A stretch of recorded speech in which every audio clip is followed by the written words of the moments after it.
Hi, it's Ricky of Moshville Times here once again. Now, tonight, ladies and gentlemen, we have Glasgow industrial metalers Gunpoint X. We only have guitarist, vocalist, songwriter Rob from the band, as the rest are too camera shy, and it just means that we have free reign to take the mercury out of them. So it's been a wee while since I talked to you. I think it was, Thursday night? So how the devil are you, mate? I hope things are good. Very good, man. Others being camera shy. You try drag us out on a Tuesday night, man. Try and drag anybody on a Tuesday night, never mind a full band, you know what I mean? It's online. You can't tell me they've been in a scratcher all day. But maybe they are. Maybe they are. But obviously, one of the main reasons for this interview is that on October the 19th, you're coming to Glasgow to play Moshville Rocktoberfest. And for the next 6 weeks, I'll be interviewing each band on the bill. So firstly, thanks so much for saying yes, and also making the very long trip up to Glasgow to play. So I was just wondering, what number of bus are you getting to get to the venue? Mate, I wish I could get the bus with the amount of props we've got. Sometimes it takes me days and favours from the venue to like get shit back home. So, man, I wouldn't mind getting a bus, but you try getting 2 riot shields through Glasgow without raising attention. You know what I mean? I'll very Plus, I much. remember actually after the headline gig, we had before we had the gun sign, which we have the now. It was like a giant board that would light up via UV, Yeah. and I can't remember what it was. Something was going down in Glasgow. It might have been a fucking Celtic Rangers game. I don't remember, but it was a bit mental in town for a few days. Of Okay. course, I had to take the sign on the train, didn't I? I walked by 2 police, and they look at the sign, they look at me, and I was like, "Oh God!" Like they were all right about it, but I mean, it was all the fucking of all the corners, of all the times, of all the weekends to be, Well, I mean, baby face yourself. It's obvious that you're not looking for trouble or anything like that. So, I um, just told them I found it. You know what I mean? but let's talk about Gunpoint X. We'll talk about Oktoberfest later on, as well as what else, what other gigs you got planned for later on. But I noticed that your debut EP, entitled To Perfection of Human Error remix, was released in January of this year. So it contains songs from your demo recordings from 2022. But how did it feel to finally get it out there for the masses to hear after all this time, after all the blood, sweat, and tears that you put into the thing? Excellent question, man. I mean, I don't want to give the cliche answer. Obviously, the no pun intended with the title. This is like the closest I think I've ever had to perfect, like to being like there's very little I can fault with that, and I'm highly critical, especially my own music. You know what I mean? Yeah. To get that out, so we've the album, which we knew just kind of classes like very kind of rare demos, kind of pitch shifter kind of thing. We The songs were fine. It's just the production I felt we could have done better.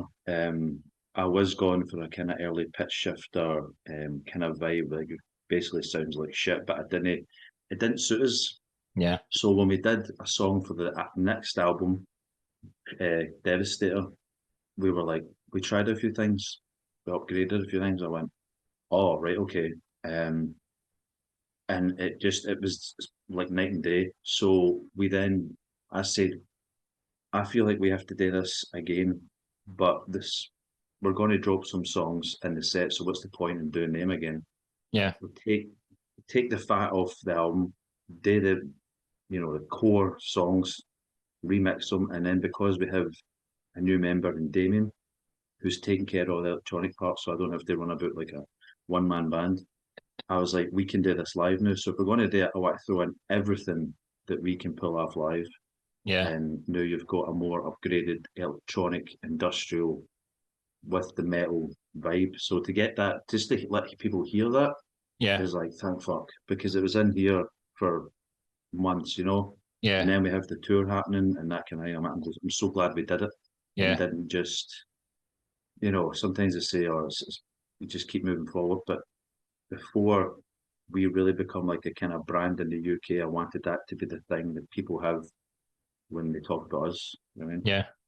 So you mentioned like Damien there. Did you give him free rein to do exactly what he's wanted, or did you already say this is what it is? I just want you to play it, or did he bring his own personal touches to the songs?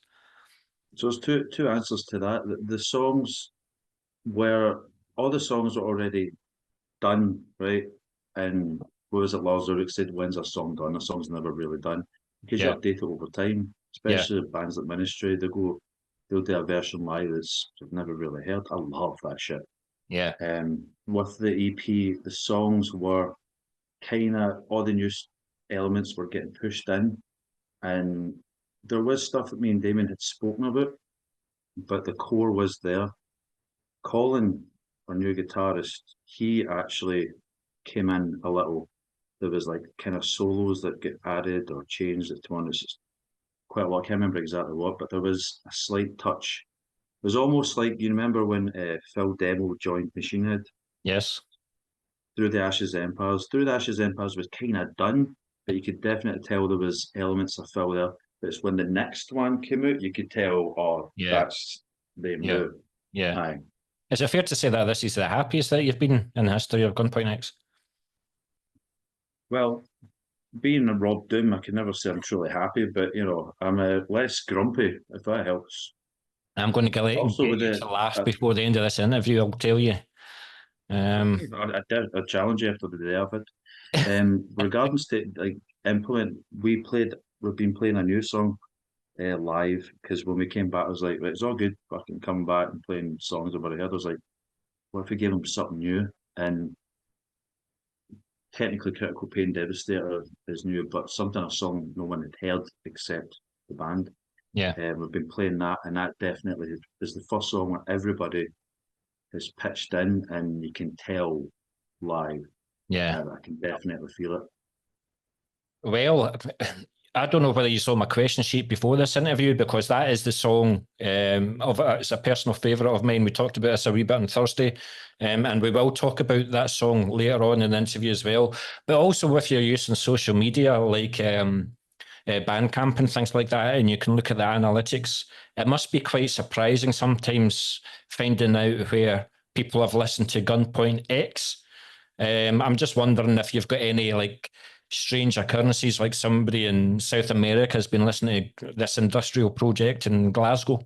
You know what I mean? They get some crazy things, some nice surprises. Especially with like I pay a little extra for like certain streaming platforms where you can really look. Yeah. Like, I know you can get back up if you pay like certain things, you can tell how long someone's listened to it. Right. What's the most listened, that kind of thing. Yeah.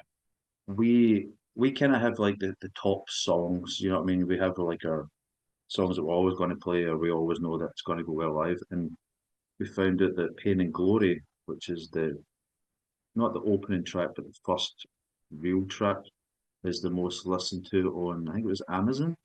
Okay. And I was like, wow, cool. That was just a song that came out and we promoted it, you know what I mean? Stuff like that. It's like, oh, it's a good wee surprise. Yeah. Then you see like the views for a YouTube video that I don't necessarily like pay attention to that stuff, but we do get the emails through and stuff that we've not necessarily really pushed. Like we've got an ambient song at the end of it.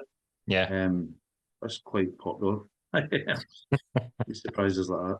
Yeah, no, absolutely cool. And we talked about ambient as well. I've got a screensaver behind me, but half my CD collection is like a cryo chamber and cold meat industry stuff. So ambient does have a close place to my heart. But looking back on it, I know it was just released in January and things, but you probably had it ready maybe like a couple of months before and things like that. But looking back on it, would there be anything that you would like to revisit? Rather than the EP? Yeah. No, that's us. That's definitely, because remember, this is the revised. Yeah. I mean, can I speak for how songs would maybe end up doing the line live? But regarding that, I mean, Omar, who remixed Guns. So with the remix, it was like a bit it wasn't just giving it to a guy and he remixes it. We kind of redid the stems ourselves. Okay. And gave it to someone else to like basically fuck it up. And Omar was really interested in doing like a kind of basically a fucked up version of Guns, change the time signature, use the samples in a different kind of context. A band I fucking love, Brothers Outlaw. I've got a record of them rehearsing it at the wee rehearsal studio, and they did it like slow country, like hillbilly vibes. It sounds fucking amazing. I'm like, maybe one day we'll get round to doing that. You know what I mean? He'll do the main vocal. I'll just kind of sit at the back with a fucking beer and just.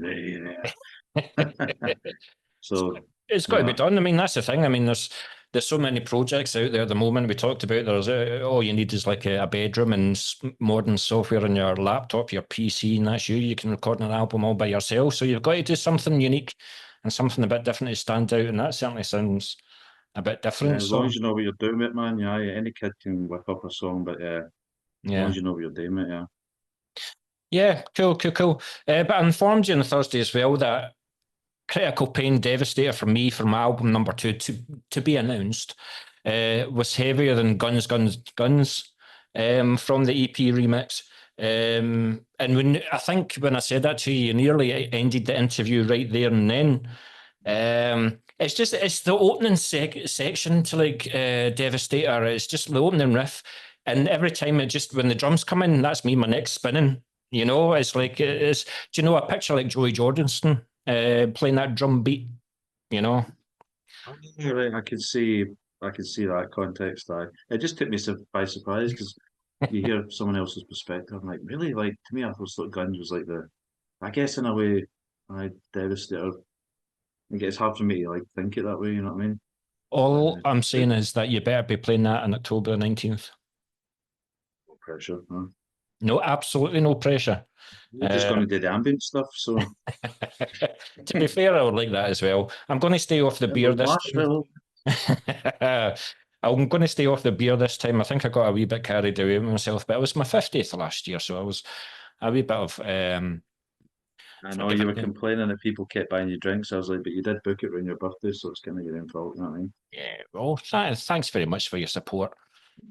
But yeah, it's like what I also liked about what I like about your songs is that you pretty much play a track that's completely influenced by Ministry, and then you play another track and it's completely influenced by Nine Inch Nails. And then you play another track and it's completely influenced by like Machine Head as well. It's not something that you kind of intermix. It's just something that you keep separate, and it's something that I like about your music. I've been listening to it for the last hour and a half, pretty much solid. So you've got that's kind of the direction. I mean, but when you're in a band, you kind of have to find your thing.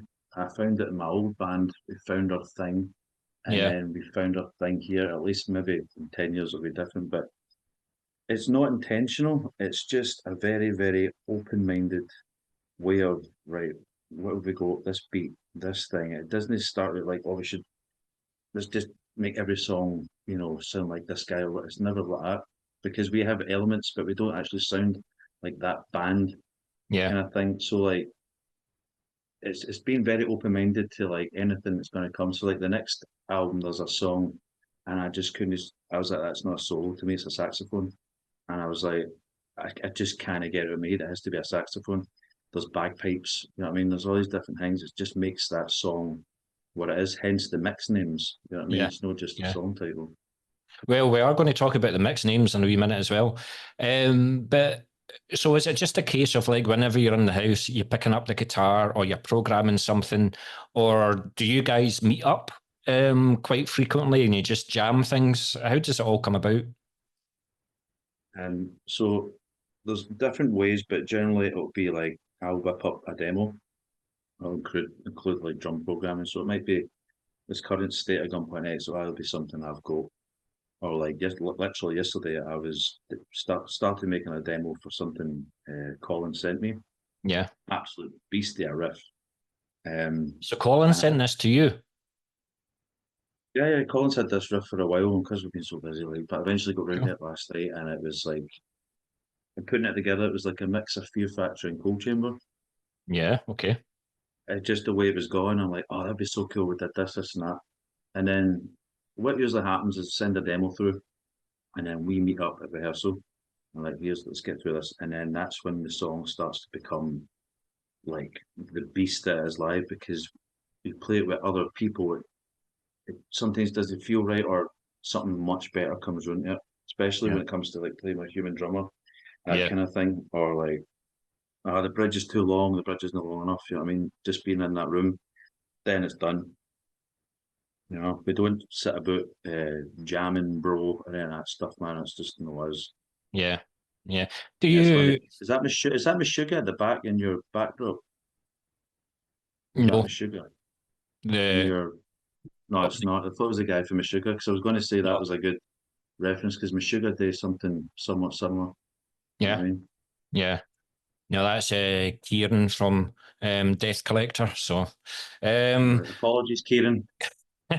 but yeah, do you invite?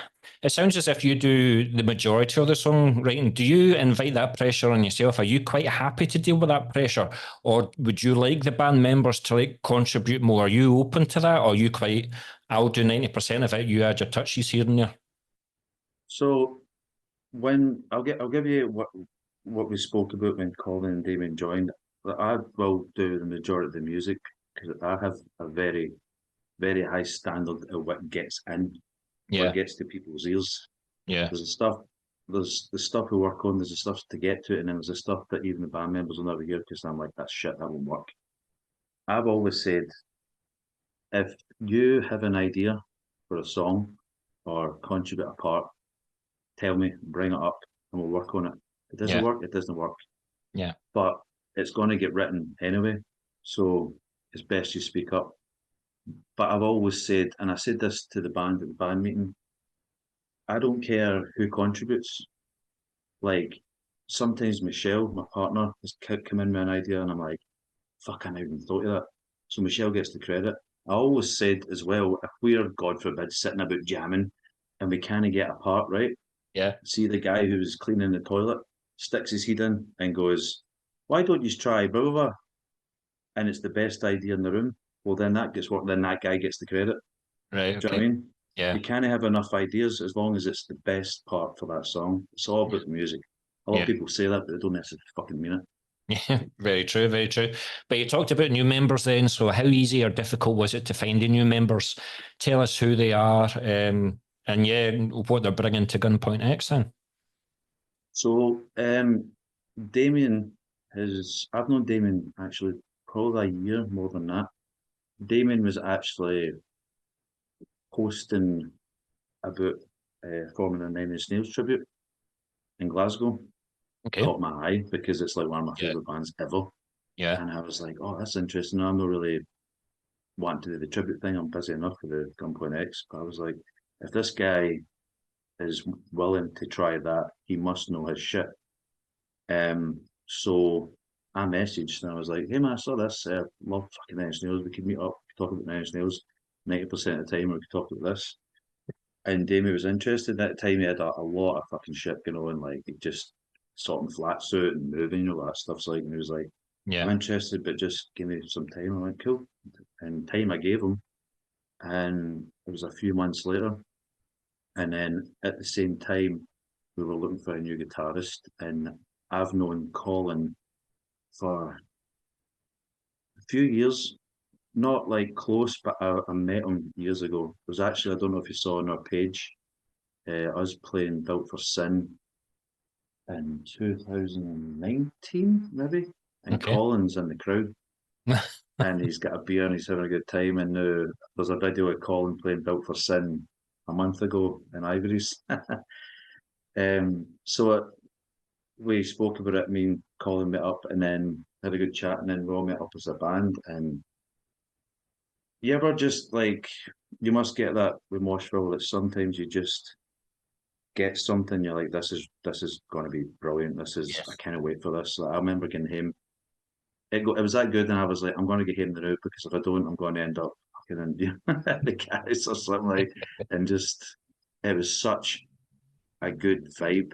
And I've always said, being in this band is 50% about your attitude, you know, Yeah. and 50% is about the actual being able to play the stuff.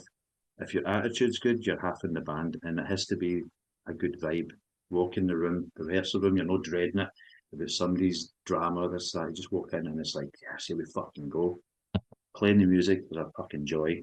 And after that, and wanting to get to the first gig, it's just all about the vibe because I'm in a position I can't be asked for these fucking time wasters. I can't be asked for these. drama queens a kid. It's just you get to a point, it's not enough. Do you know what I mean? Yeah, yeah. So at the end of the day, they've settled in very well. Like I said earlier on, the happiest that you've ever been. Yeah, so but now that some of the material itself is a few years old, and no doubt you're sick of playing most of it live. So what have you guys been up to writing since then? And what would you say are the subtle differences in the music since the last album then? There's basically an album sitting there waiting for a band to play it. And then that's when everybody's ideas will start coming in. Two of them, three of them are actually Critical Pain, Devastator, as you mentioned. Good. Pick the Wounds, which is more ambient kind of thing. And then there's the one that we'll be playing live. I think it's just more different elements. I think there's like three instrumentals because I was like, there's just no place for vocals in this. This is perfect. Yeah. They mentioned the saxophone, the bagpipes, ridiculous samples. It's just like, I think maybe slightly bigger songs. The darkest party album you could imagine. Yeah. Yeah. And going back to the recording, how was the recording for you? I mean, did it take you a good number of like goes before you were happy with the performances? Were a song, was it plain sailing for you, or was there a song that you just had to go over again and again and again before you were fully satisfied? So regarding the EP, because it's the fresh one, Yeah. I think you said at the start of the interview, and I actually laughed at it, about the blood, sweat, and tears. This was fairly painless, I'll be honest. Yeah. I don't really fuck about, man. Like, my vocals will be done in about, we can ask anybody who's recorded them, done in 20 minutes, and that's including overlays. Yeah, per song. It's like, I don't fuck about. I pretty much played most of the guitar on this EP. Steve, the bass player, did quite a bit as well, but it was mostly me. You can ask him because he was the one recording me. 2 takes, maybe. Then all the fun stuff, the overdubs. The samples, the electronics, the programming, I basically happily sit by myself and just spend ages on that. Yeah. Not because it's difficult today, it's because I really enjoy it, and I don't stop until it either makes me go, oh, or I burst out laughing. Well, don't go into the samples too much because I am bringing it up in pretty much the next question. But it's good to hear. It's good to see that recording for you is like a seamless process. It's just a case of like you demo it and you demo it to death. So when it goes into the studio to get it done, it's just exactly. Aye, our demo's kind of Frankenstein into the finished version. Yeah. Yeah, and it is a fairly painless process. But that's taken a while. It's taken a lot of recordings to get to that point. Yeah. I think the only stressful part for me is the mixing. I'll maybe come in at the end when a mix is being done because it's like when I hear it getting manipulated and I can't deal with it, man. Because it's like getting somebody you're kidding and they start changing the wicket and you're like, oh my God, I can't deal with it. I'd rather like hear it, give feedback, hear it, give feedback, then come in right at the end for the final touches. Again, because sometimes mixing, my God, because the demo sometimes sounds the way I want it to sound. Yeah. But I want it to sound better and it sounds different and it's just like, man, fuck. You start checking the time because you only booked into 10. Fuck that, man, you know what I mean? So who'd you get to mix it for you? So the plan on this EP, we had someone different mix every song except Omar, who I mentioned earlier. He did Shockwave and Guns, because Guns, I could imagine, was easy to mix, and Shockwave had like 47 stems. Yeah. And Omar mixes a lot of prog, so I thought he could handle that. The plan for the next album is a different mixer for every song because again, it's going to be so many different flavors. I was actually talking to a guy yesterday who I won't mention yet, but we were talking about that, and I was like, "That'd be fucking excellent, man! If we could get you." Well, again, I don't know how many times I have to repeat myself. So you talk too much, right? It's as if, like I said, you have read my bloody questions. But I've asked Jason of Ingested and I've asked Chris of Party Cannon this question. Was there ever a time in the Gunpoint X history then this isn't going to happen? I just feel like disbanding the band is getting me down. I just feel like chucking it. Or was the motivation always there, or were the times where you just felt down in the dumps about it all? The only time I ever feel like that is when I've done too much, and I'm still learning. Actually, I'm much better at not burning myself out. Yeah. Because I put a lot of time in it, and the reason I put a lot of time in it is because I believe it's worth it. That's maybe sometimes. Believe it's worth it, or you need it to be perfect? It's impossible to be perfect. You're never going to, because I've seen guys like that as well in other bands, and they're kind of OCD about it. I want to be as good as possible, but then you've seen us live, man. It's a fucking riot, you know. Yeah. No, I think the only time I ever get like that is when I've maybe done too much, but I'm getting much better at that and knowing when to stop and go back to the next day. So you know when to stop and go back to the next day, but you just literally stopped 20 minutes before this interview started then. So have you really learned? Well, yeah, because I stopped. Otherwise, I'd be mixing while you were. Good stuff. Yeah, but go back to the EP. We have to talk about the samples.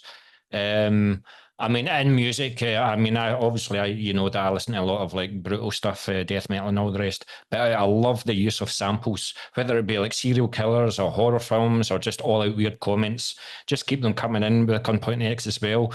But do you in your spare time, do you watch weird slasher films or do you watch Fulci and you hear something, then you just got to write it down and you come back to it later on? You love doing that shit?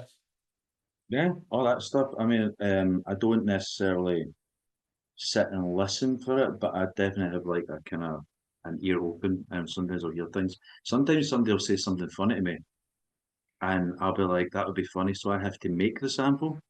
Right. Does that Okay. make sense? Yeah. Aye, so like, there was one. How did I mention it? But there was one in the next album. It's like that'd be so funny if we used that voice as a sample. So I record it, and it doesn't technically exist. You can't find it anywhere. Yeah. That kind of thing, because it's perfect for that song. Yeah. Little sound bites, even little noises, just perfect. You know what I mean? Just one little reference that nobody would ever get. Yeah. So it's like a big in joke. You know what I mean? But I also want a few exclusives, right? I also have to talk about the EP remix song titles. So first of all, why have you went down this route of giving it exotic song titles? And then I'm going to give you a couple of those song titles and you're going to explain to them what they mean. So why did you go down this route of like... So the when you first see the song title, that is like the standard. This is what the song's called. You know what I mean? Because you have to do that. But then the mix name came about. So like when we started remixing, I was like, I'm going to call this like what was the Winds one called of the album? Exposure mix, because I felt like I was exposing things that I wasn't necessarily comfortable with. It's quite open, that song, so I thought Exposure is the perfect mix name for that. So it's like how the song's going to feel. It's like a flavour or a hint towards what it's about. Yeah. And every song's going to have that, because sometimes we'll have different versions of that song, and that mix name will change, but the actual song title stays the same. But I can just... being the vocalist then when you're announcing the songs live, we're going to play Guns, Guns, Guns, BFG mix.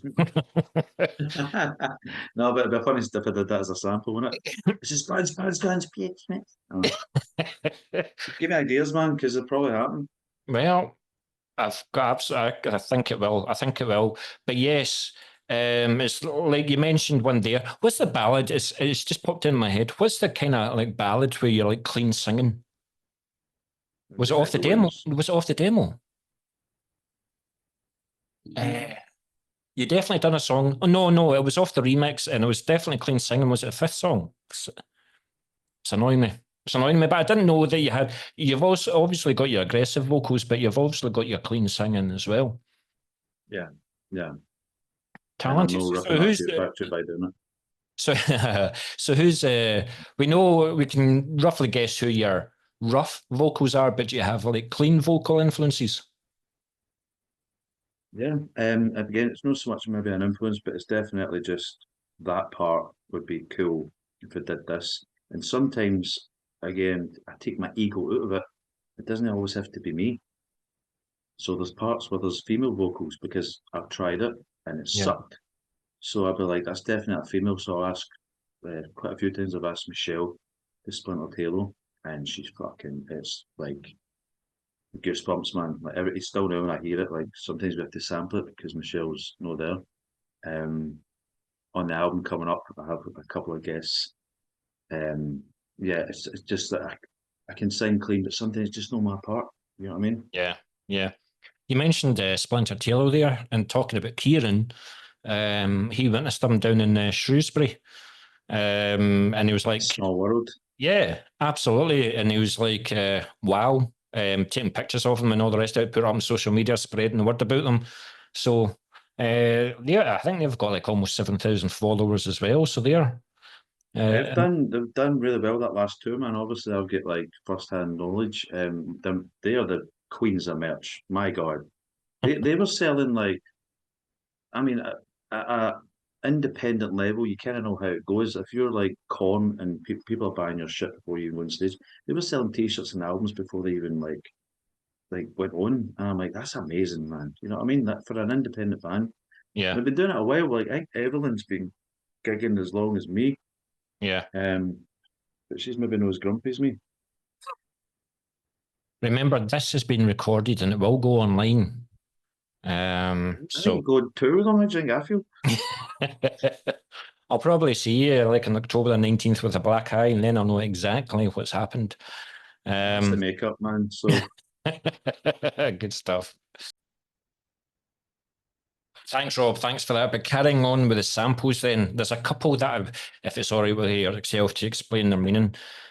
Control Alt Deceased. And you're trying to be cute here with having the letter E in deceased with the number 3.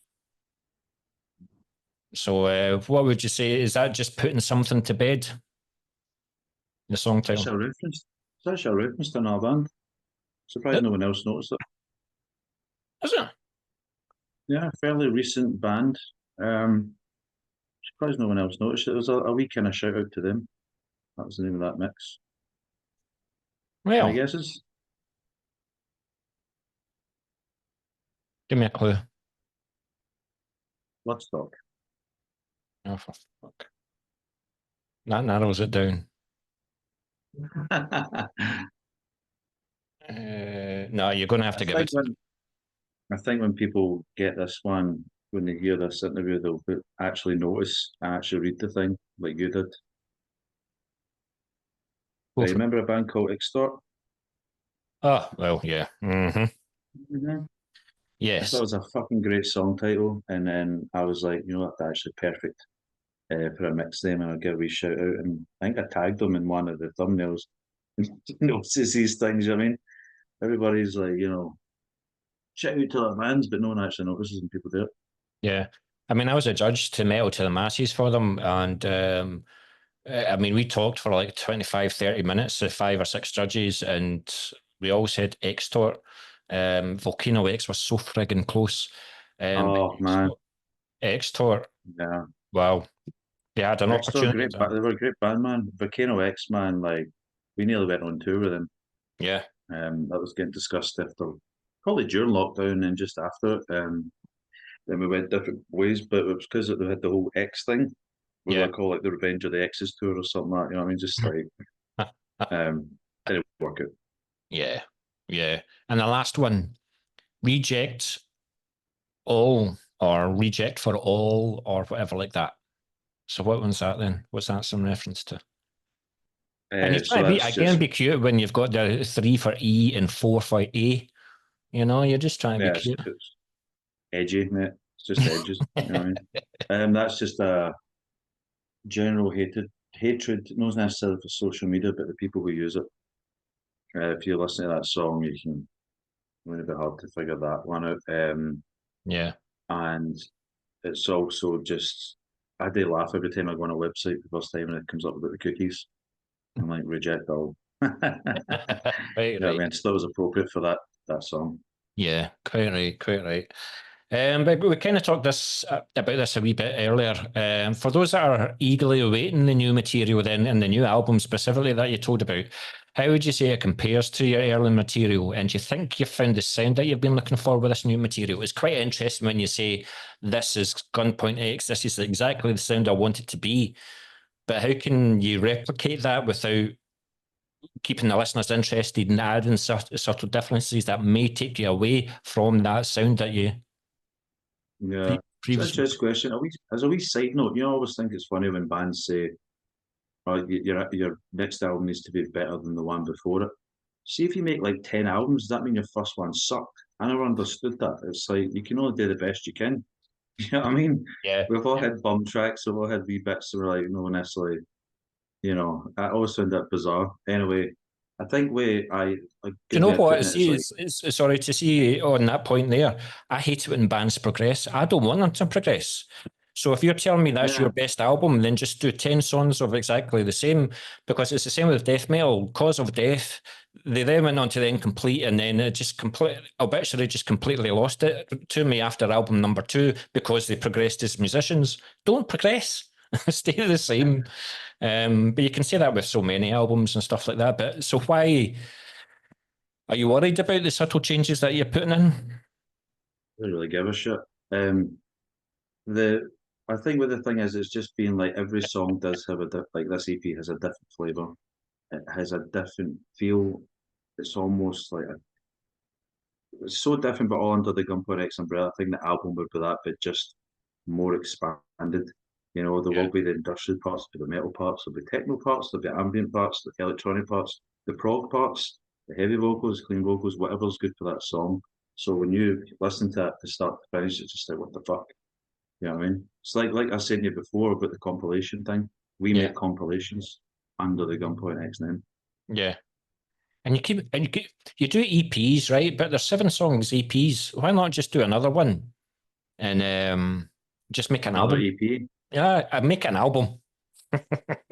Yeah, I that know. I mean, I kind of get it. I mean, it is depends on the collection of songs you have at the time. I mean, every band's different. I don't think any other song would have fitted in this EP for us.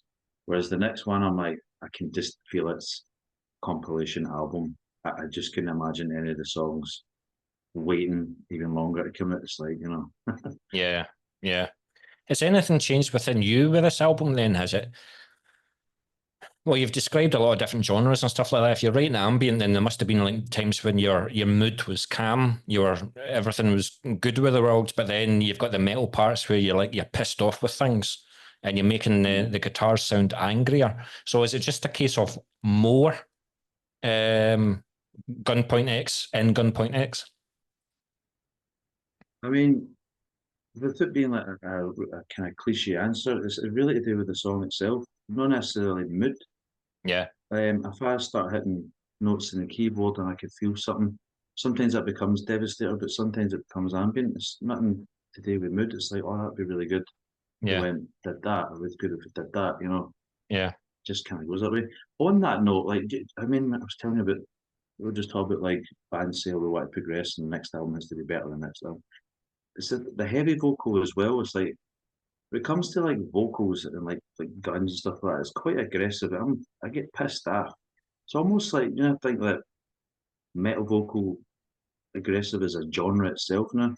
yeah, Like I wonder what they're so annoyed about because do you know what I mean? It's almost like I have to sing like this because but what they're actually singing doesn't make any sense. You know what I mean? I yeah. always wonder that. It's like I'm in a metal band, therefore I have to. No, you don't. Sing whatever is meant sounds best. You know, I'm finding it difficult to argue with you when you put it like that, to be fair. the You shit know, goes in my head, man. but is there anything about the way that you've recorded previous material that you're now going to take with the new album that you'll continue to use and have a settled formula? Or are you quite open to finding new studios, experiences? Or do you think you've got that formula that you're happy with and you'll stick with it for now? The thing, bit of both. Definitely the formula that we have, but like I say, we have a different mixer for every song. I also say, for instance, Ryan from Witch of the Vale, he did Pick the Wounds. He mixed that, mastered it for us. I'm using that as an example because he would back me up when I said to him, if you have any ideas, man, fucking throw them in. I'd love to hear them. I want, like I said, everybody's idea. So when you've got different guys, every song I get a different mixers for a reason. You know, that guy would be perfect for that. Kerry for Halo did, we call it Sweden, but it's user unfriendly on the EP, and she'd be perfect for that because of this kind of the vibe it. Mhm. And I'm like, if you hear anything when you're mixing it, you're like, I've had this idea, fucking throw it in. You know what I mean? I'd love to hear it. Most of the time it works. Well, I was going to say, You know what what I mean? happens if you get it back and you're like, what the fuck was that? There's been a couple of times like that, and I've very politely had to explain, and maybe not so much that. But the danger with throwing that stuff in is it's like, oh, what if? And then it changes the whole, you know. Yeah. So what about especially with the release of the remix EP at the beginning of the year, and a lot of people know that you're in the process of looking into the new album. Has there been any kind of label interest, or are you quite happy to do everything yourself? You know how it works. You're quite happy to be your own boss. You'll take your own time, have your own pressures, and do it your own way, or would you like that backing from a label? Open to, you know, I'd be daft not to be open to that kind of offer, but I'm very, very grounded in that way. I remember years ago, my old band, we went down to Manchester and we had a label meeting and all that. We just didn't feel right about it. We turned it down. 6 months later, they went out of business. So, you know, how fucked would I have been then? Yeah. But we're in a place where it's like quite happily doing our own thing. We don't have to answer to anybody. You know, I remember, you know, people talk about making it, but to me, if you're in a position where you can play where you want, when you want, play what you want, do what the fuck you want, you know what I mean? Yeah. But if there's other offers that come in to make that the next step, definitely open to it. But for what I've seen, everybody has got a manager and everybody has a record label, and then that band gets bumped up the bill. But then you actually look at the label and it's some kid who sits in his basement.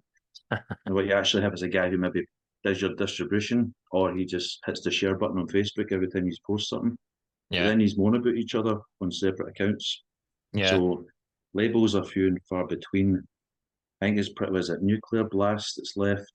Eric, Oh, there don't might even be talk off. one the same. You know what I mean?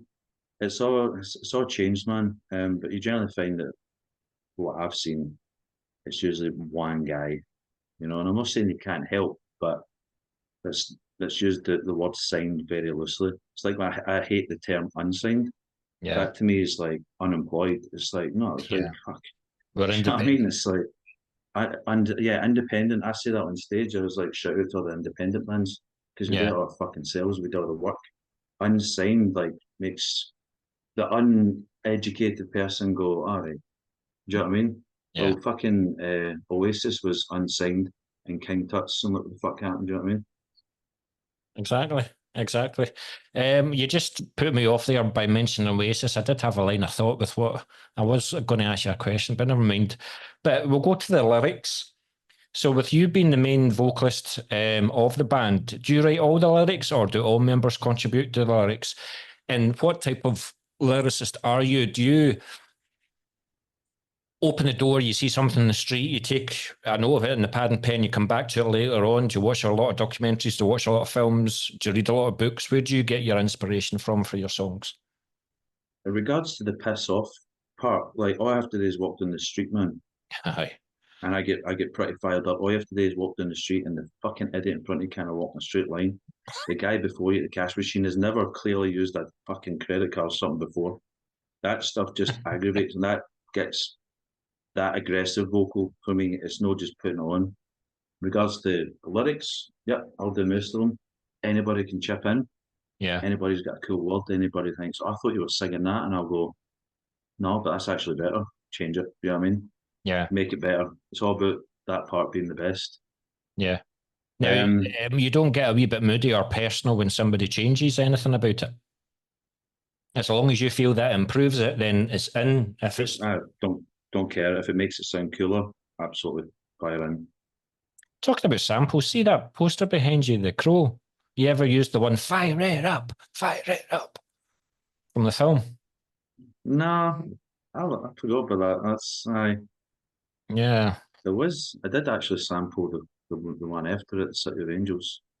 You know, the Yeah, I was a wee sequel. bit disappointed with that for obvious reasons, but Yeah, but I mean, if you make the perfect movie, anything after that's going to be, like I was saying that if The Crow 2 came out by itself, it would have been like, oh my God, yeah, because the first one was so perfect, yeah, you know.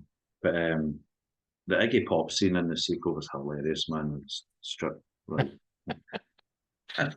yeah. live girls. But talking about your lyrics, though, I do have to worry on a couple of occasions. On Guns, you wrote the lyric, went to the gun shop just the other day. Is that reflecting on true events? It's a reference to a very famous artist slash song. I just manipulated the actual words, the terminology, but it's a Yeah. very famous song. Only one person, only two people Are you just technically saying took that the because show as this is well. recorded? Or did you actually go to the gun shop? We want to go. Victor Morris is gone, so Yeah. The other one was, that's uh-huh. John. Sorry. John the drummer's the only one to ever call it. He said it, and I was like, "You noticed that?" He's like, "Yeah, yeah." No one else like, and people sang along with it, and they've still not quite got exactly what I'm referring to. Yeah, the other line at the beginning was 7 hours, 15 days. It was just strange Mm. the way that was worded as well. So, Yeah, yeah, there's a very particular. Yeah, those numbers mean something. yeah, That's fair all I can play. say. But on Critical Pain as well, you're right. Critical Pain Devastator, you're right. No God of yours will be my savior. So I'm just wondering if you're into death metal perchance. I like death metal, but I wouldn't. I don't wake and bake kind of thing. You know what I mean? Like, Yeah, uh, no, it's just when I was watching a lyric video and stuff like that, which we're going to talk about in a wee mm, second, and the lyrics came up, and I was like, oh, okay, this is a different Rob than I know, a wee bit blasphemous there. mm, But I yeah, welcome it. um, but should I put it yes, on a t-shirt? Can I make it? yeah. But talking about the visual side of the albums, you guys are not also shy when it comes to releasing videos. I mean, you from album 2 to be announced or whatever it's got TBA, whatever. You release videos for both songs, Critical Pain, Devastate, and Pick the Wounds. Am I right in saying though, from the EP you just released Guns, Guns, Guns? That's from the EP. Aye. Yeah. So is that the end of the visual cycle from the EP then, or do you see yourself doing another one before Oh no, another I'd album say comes that. out? No, I'd say that was done. Definitely on the new songs. Pick the Winds is the one with the clean vocal you were referring to earlier. Yeah, Me and Michelle did that. No, that's definitely done. As soon as that EP was released, that was it. Moved on. yeah, Because I was already moved on, but I had to wait and get printing, distributed, all that stuff was already over here. yeah. So yeah, different timeline. So again, being independent in DIY or die, then do you do the videos yourselves, or do you get somebody you get somebody else to do it for you, and there's a bit of to and fro until you get the final product? Pretty much, I pretty much do. I'm trying to remember where that's released. I pretty much do it myself. Michelle's really good at coming in and making the. I'm really good with like the concept and the editing, like start to finish. Michelle's really good at coming in and adding the textures. If that makes sense. Yeah. Everything looks the way it does. She like I'm actually underrated. It's fucking amazing. She made the Wins video look the way it does. I ourselves, I actually spoke to a couple of guys in Manchester who do that kind of thing, and I was like, right, this is our stuff. But I'm at the moment really done with the performance video. I Yeah, find it quite boring, way overdone. Just me personally, because I've done them myself, and it was fun. But if a song came up and I'm like, no, that definitely needs a band. I've contradicted myself, but I don't see it happening anytime soon. Our past videos for like the past 2 years have all been like visual rather than performance. yeah, Depending on the song. yeah. I've only got a couple of questions for you. I really do thank you for your time that you've taken out tonight, mate. Um, But where can we find everything for Gunpoint X? What socials are you on? Where can we find you? I don't think are the physical copies of things available. Yep. EP, yep, is out. Get it Missing Records, actually. There you Across go. my three backs. Because I noticed in the Bandcamp, for example, it's just you can only buy the digital album. So I thought it would be some.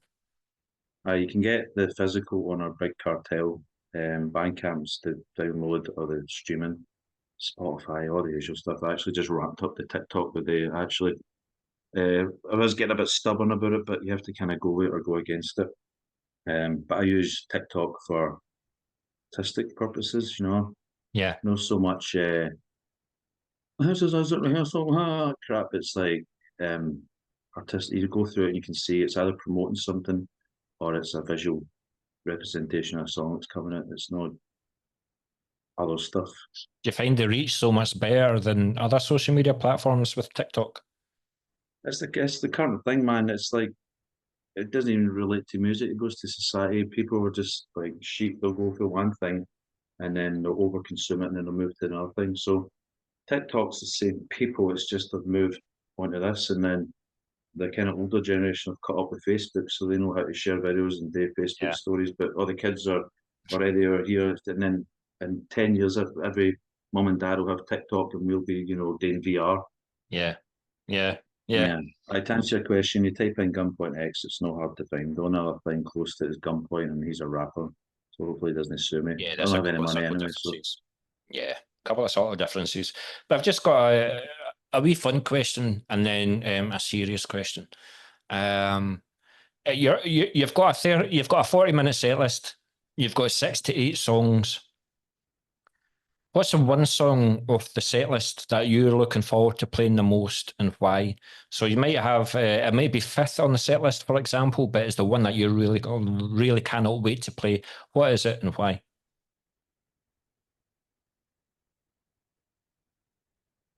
Two answers. One is there's a slightly longer version of one of the songs in the EP. It's live. I always look forward to that. It's kind of like, when Slipknot plays Spit It Out and then you see Spit It Out live. Yeah. Yeah. And then, but the actual answer would be the new song. I'm always about the new song coming out, and it's like, it's like a release. Yeah. Yeah. Well, looking forward to hearing the new song again. And you better still play Critical Pain. But this is the time where musicians just love to talk about themselves because I ask what were the make and models of the instruments that they play with, whether it's live or whether it was just for the recording the album, depending what stage we're at. So you're going to be playing the gig on October the 19th, for example. What's going to be your setup? Making models. So I don't necessarily. I like to keep a. I mean, I can tell that Colin definitely uses a Jackson. He's got that 1996 fucking Japanese thing. I forget the model.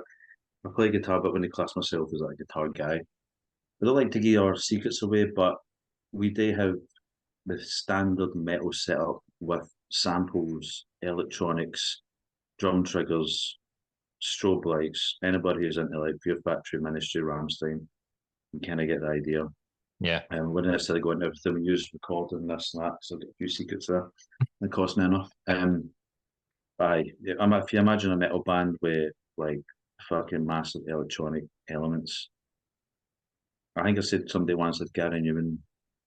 I wish I was as good as Gary Newman, but if Gary Newman was a metal band. Yeah. No, fair play, mate. Fair play. But yes, this the final thing. You've obviously got Rocktoberfest on October the 19th. What other gigs have you got coming up then? Where are you playing? What are you doing before the end of the year? So we just had our return gig with the upgrade.